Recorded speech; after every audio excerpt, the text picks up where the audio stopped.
మంత్రి భూముల వ్యవహారాల్లో తలదూరుస్తున్నారని చెప్పి స్వయంగా ఆయన కుమారుడి పైన కేసు అయిందని చెప్పి పెద్ద ఎత్తున విస్తృత ప్రచారం చేస్తా ఉన్నారు.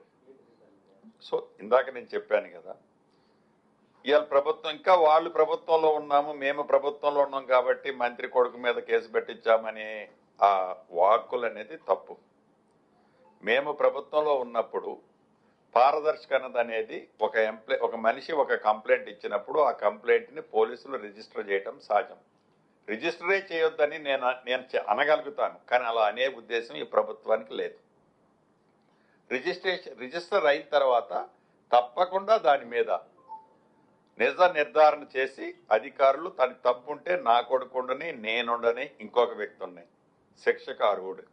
తప్పు లేకపోతే అవతల రాసిన వాళ్ళ గురించి నేనేం మాట్లాడా, వాళ్ళ ఇజ్ఞతకే వదిలేస్తా.